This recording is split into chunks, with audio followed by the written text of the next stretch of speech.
Assalamualaikum warahmatullahi wabarakatuh. Selamat pagi anak-anak. Bagaimana kabar kalian di rumah? Alhamdulillah, semoga selalu sehat semuanya ya.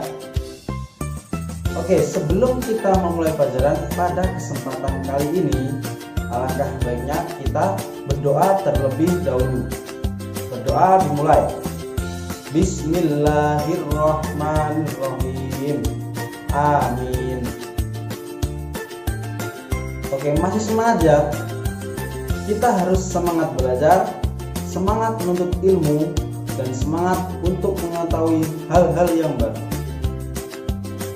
Oke, pada kesempatan kali ini ada yang tahu nggak kita akan belajar tentang apa? Oke, belum ya?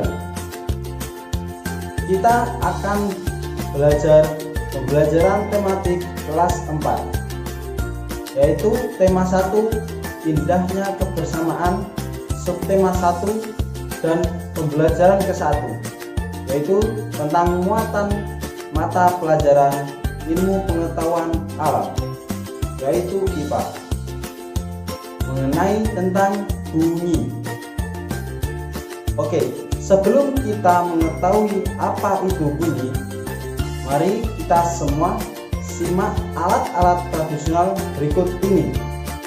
Yang pertama adalah bonan, yang kedua adalah kulintang, dan yang ketiga adalah gong, dan yang keempat adalah sasando.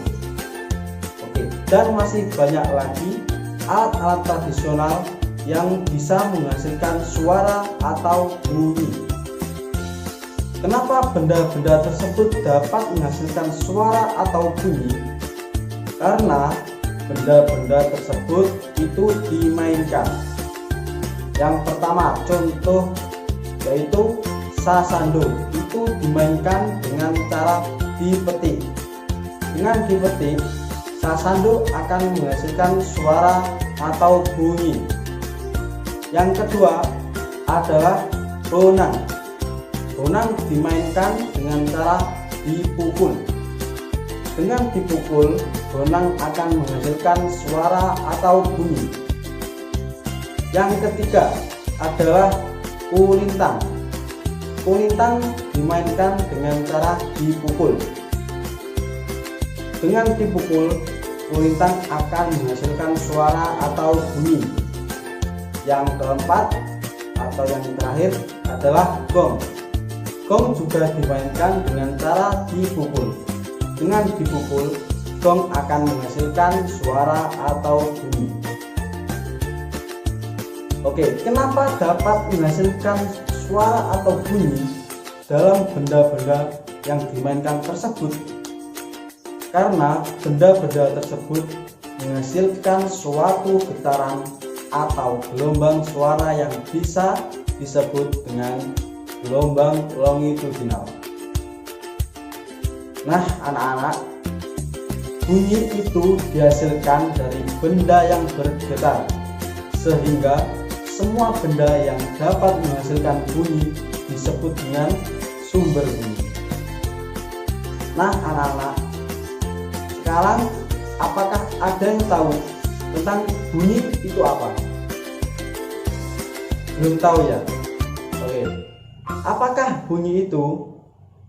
Bunyi atau suara adalah pemampatan mekanis atau gelombang longitudinal yang merambat melalui medium. Nah, apakah ada yang tahu mengenai gelombang longitudinal? Belum juga ya? Oke, saya jelaskan. Apakah gelombang longitudinal itu? Gelombang longitudinal adalah gelombang yang arah getarnya itu sama dengan arah rambatannya. Sedangkan medium adalah zat perantara perambatan bunyi yang jumlahnya itu ada 3. Yang pertama adalah zat padat. yang contohnya itu adalah seperti besi, kayu, dan lain-lain. Yang kedua adalah zat cair, yaitu air. Dan yang terakhir, yang ketiga itu adalah zat gas. Dengan ketiga zat tersebut, bunyi atau suara akan bisa terdengar di telinga kita masing-masing. Oke, yang perlu kita pahami sekarang yaitu adalah bunyi atau suara itu tidak bisa merambat melalui ruang dengar. Oke, itu saja yang bisa Bapak sampaikan. Apakah di sini ada yang belum paham mengenai bunyi itu apa? Oke, saya kira sudah paham semua ya. Dan tadi Bapak sudah menjelaskan dengan secara jelas dan detail. Oke, mudah kan belajar pipa itu? Tentu sangat mudah dan menyenangkan. Oke, jangan lupa terus tetap semangat belajar, semangat menuntut ilmu, dan semangat untuk mengetahui hal-hal yang baru. Oke, sekian dari Bapak. Apabila ada kurang lebihnya, saya mohon maaf. Wallahul muwaffiq ila aqwamit thoriq. Wassalamualaikum warahmatullahi wabarakatuh.